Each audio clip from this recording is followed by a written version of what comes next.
Right, Yama Obibi Yakwaba and Ano Pay and Famra AS Oben Network as usual.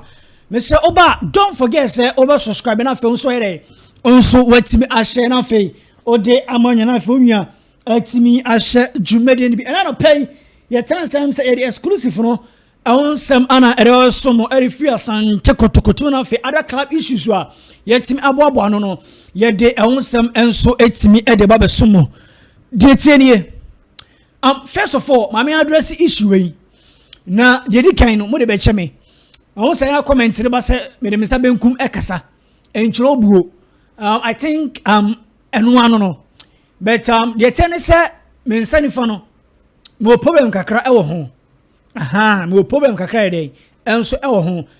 Na me ga say era etimi eyi. Hense me ye bibi gidigidi a. Me ho timi kire me. Ti manfa Mensah we na ankasa. E na me bre.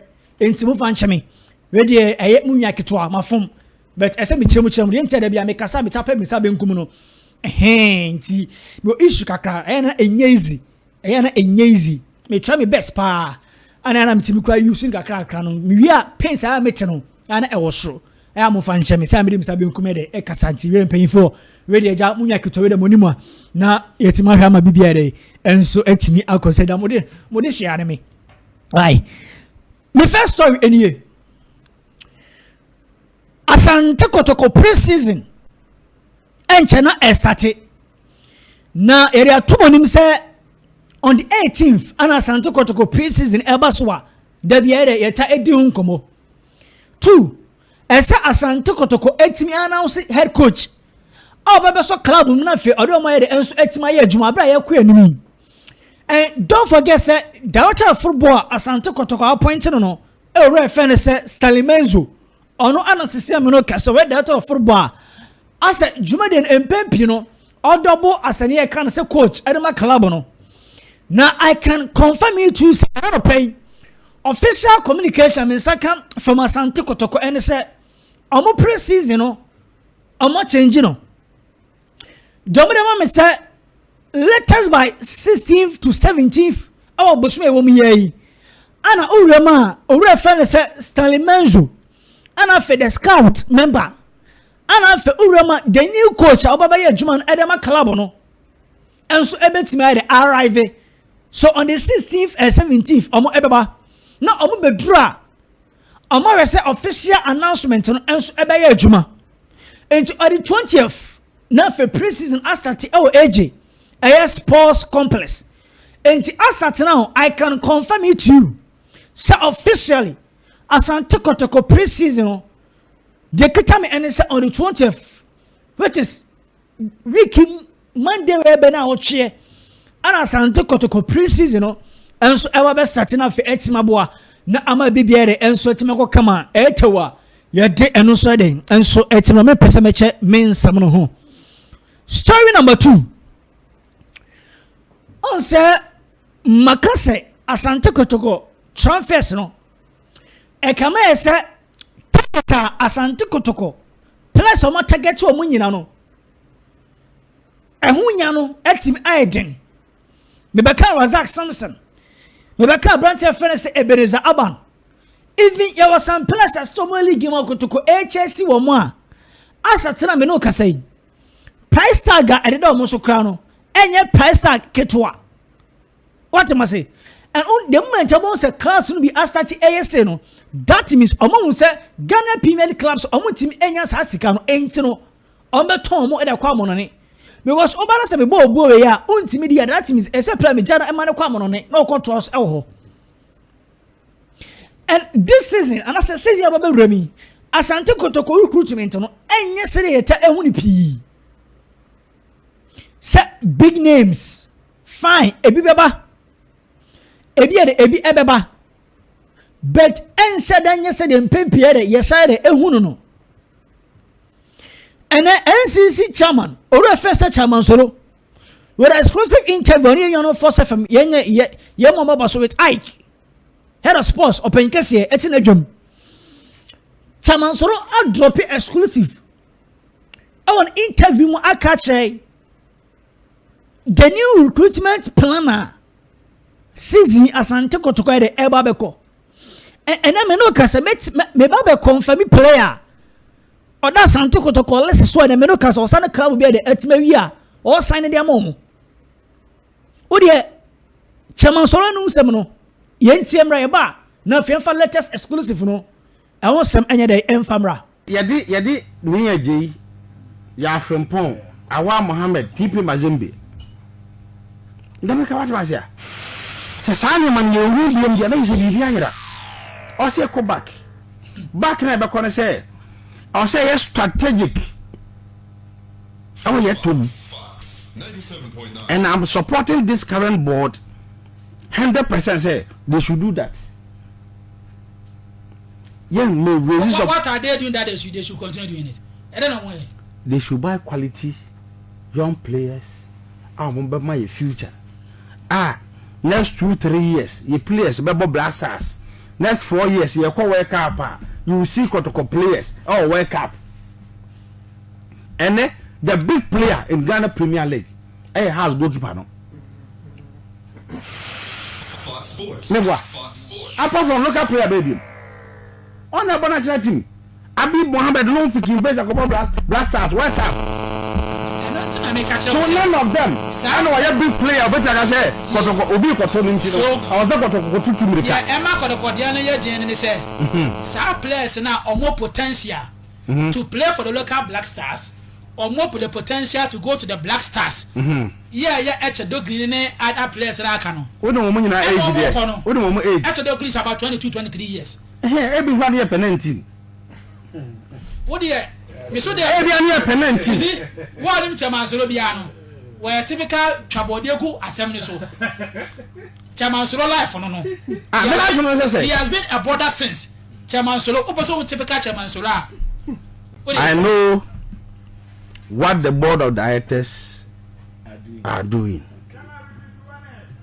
But say, I'm saying this as a supporters leader. The first acquire so Kasache Kotoko supporters in say Obianka na come Antonio. The board of directors of Kumasi Asante Kotoko is working. They are working. And Yadi SAC no compared to a baby criminal as a sakakra. And untina Monty and Kano. And to Obianka na come Antonio. As she go akwam bosom we mu ye best start pre-season, and I can assure every Kotoko supporter say the new faces are more here Kotoko mu no will be.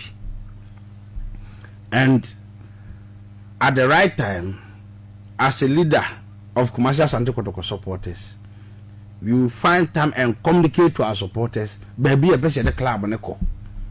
And then she say idea go akwam but assurance and they say Bibia yebeye to start the new season no ewe the gym say ya pay na you come last season yem komu biem no board of directors no and the technical no omo ye ho adwuma and yem pe say be kwa player aba na edema chimato ene niema bi akoba afi ye brode daachin Kotoko Efrim prim enti Kotoko supporter bi anya rehemu se enema ebesisa we no panyi bi na se be ka board for na asomo ana se wa wadwena de kan nya madwene board for na se de be koso na me ka kire no eni say be say wo ka se mi ntu me keka we ojo se wa nkasa me say and you were here there be asoma kan be se man nkasa ne say 7.9 wo say obi be me si obi a she Kotoko Baba Sports Stadium man kasa men kai what can I say the makana making into no can I say the make say Kotoko support bi anka na come Antonio board of directors no yeah juma papa omo yeah juma papa me nim so omo yeah juma papa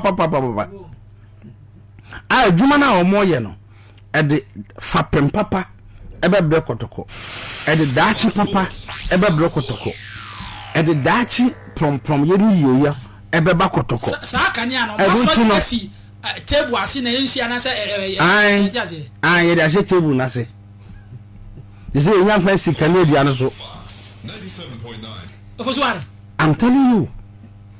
You don't find she can hear you so.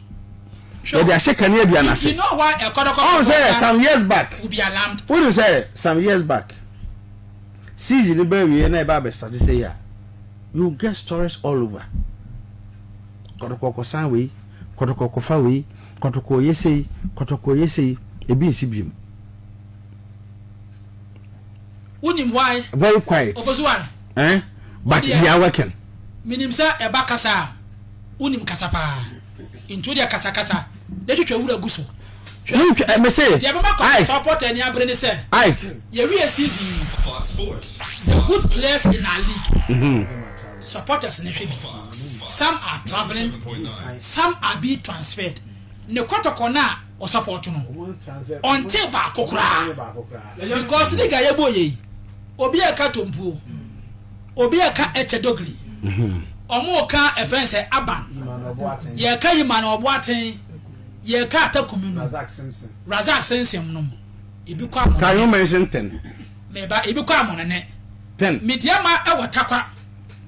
Twene kakran. Toko will not recruit by names. 97.9. Kotoko will not recruit by names. Yati ni abre.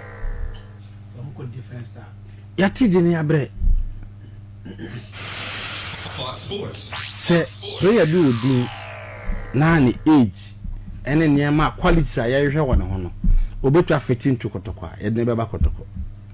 But Kotoko will not recruit by names. Kotoko will recruit by the quality and the future of Masters and Kotoko. That one I can assure every Kotoko supporter. Yes, because the entire better say typical example. Tama you be real league, no. Yeah. The junior team players need be a boy. The response. Actually say, be accepted. If Adia be catch Kotoko supporters are tum and see between Montro. But Zenya bote kind of question Kotoko supporters. No mu Adia pese na ampa ye this one ye ya ombeti ase enumpo no ye nya ne sebe ye bejeje mu but ye ya dia e be build the future of commercial and Kotoko infrastructure wa was ye your quality players was a form for future quality players was a form for business because the last na happen crab so anya about transfer Kotoko player from to La Liga meboa has a from Kotoko, Echo boy. Here less of Kotoko, Echo boy blasters. Nana him be our Kotoko blasters. And we been a yepe. Chief some number blasters. Ya from Pomo blasters. Local blasters. Na Kotoko plays to me 8. And the above local blasters are Kotoko play a quarter bench. We don't want that thing to happen again. So if the ball of the ancestors edge about 3 back.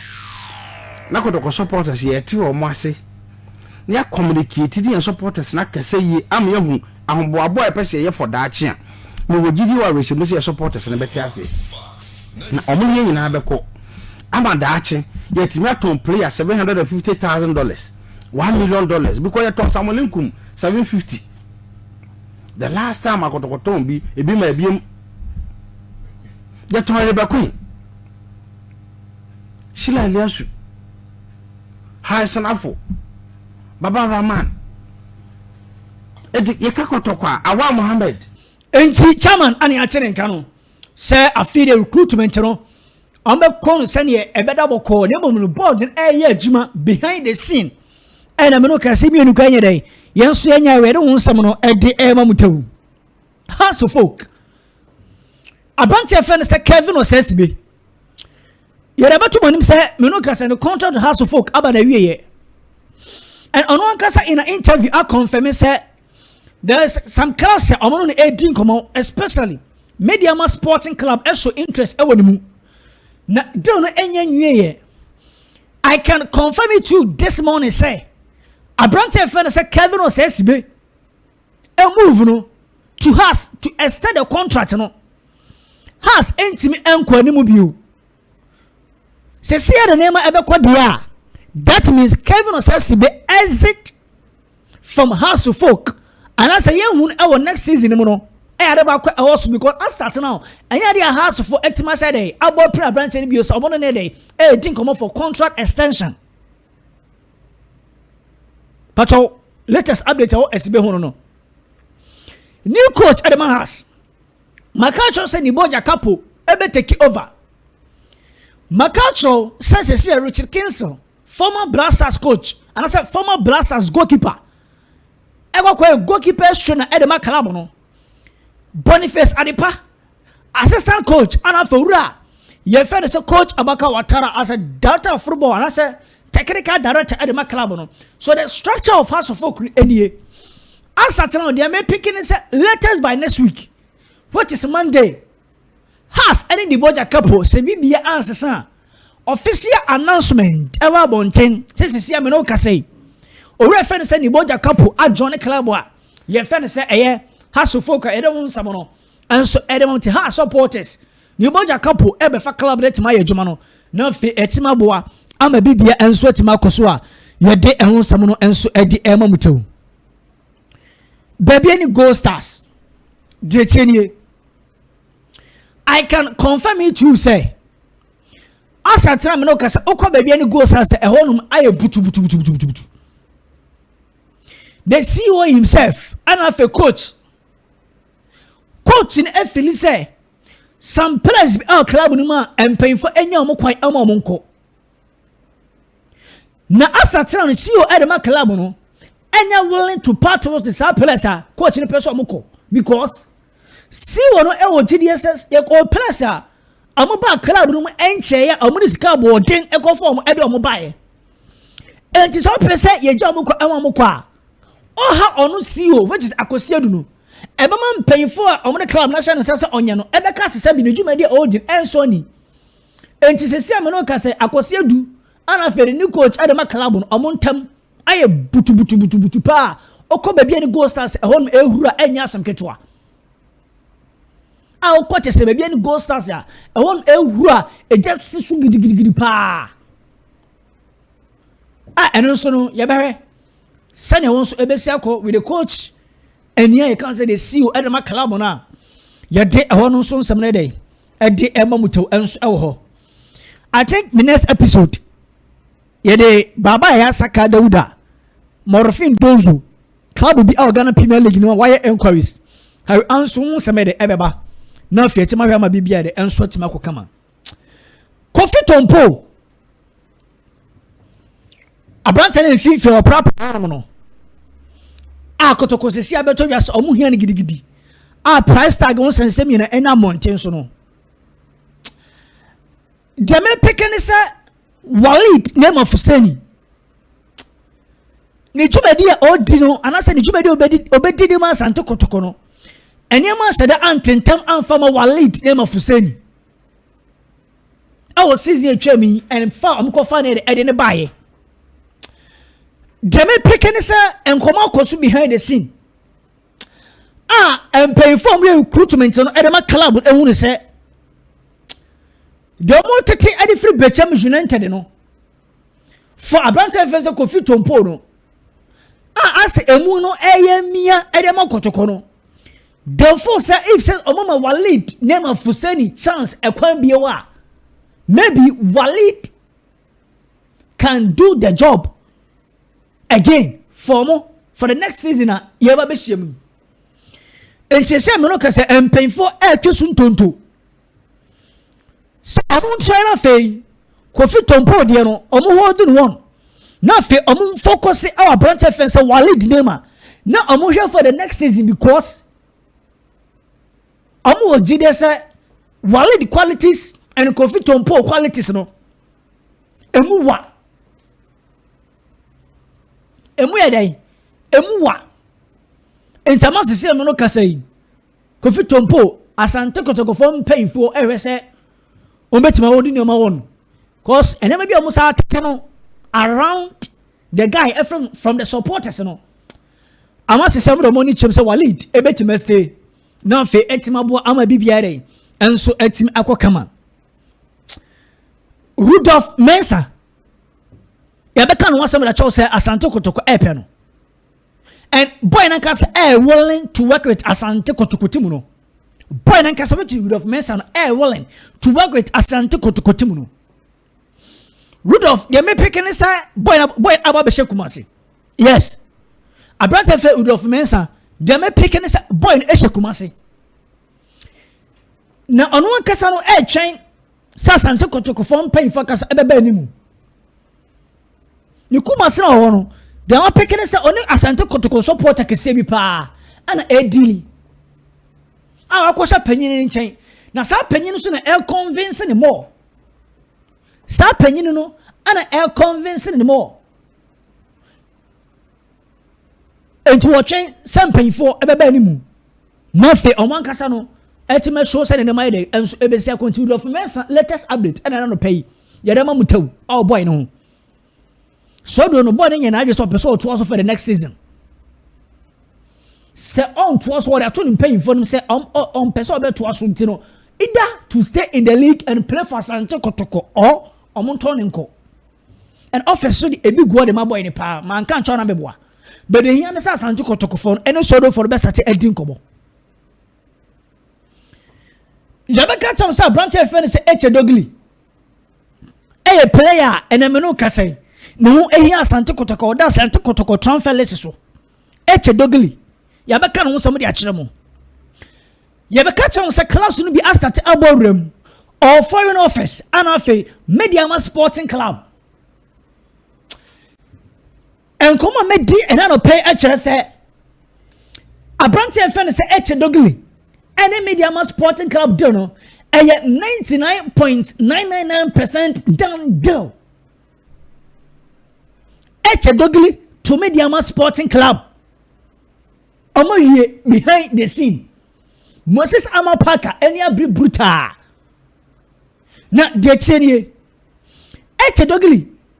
Ede to Mediama from paying for omunya botre. Because now boy no chance Asante Kotoko from painful ebebe animu. No more place ko. But Asante na me no ka say. Dogli minute anasa time or the man ho no. Sanka all chance Asante Kotoko from painful some bebe animu no. What I want man wanting painful bianca. Dogli anti panyin bianca. Ana ma se me no ka say almost say baby nya meka kono wa man ho anya ha. On so my bed, and so ever fancy. And I can confirm to Dogli assign at a Mediama Sporting Club just a BBC. Elbiano pay and a boy no. Once I do not sign a contract and move on to baby idea and your confidence minimum, but I can confirm to Dogli and the Mediama. Don't forget to subscribe. Now, if you want to unso message, Jimano Kote, Deme Pekin says, Siamanoka say. Kote egusu edi ni hwani ni pa awon so Kenya deals bi egu ade makota ya de ewonsam no ede emamo a chese enya sankitwa ena no pe ya basani boko. Don't forget to subscribe na fi onso atima she.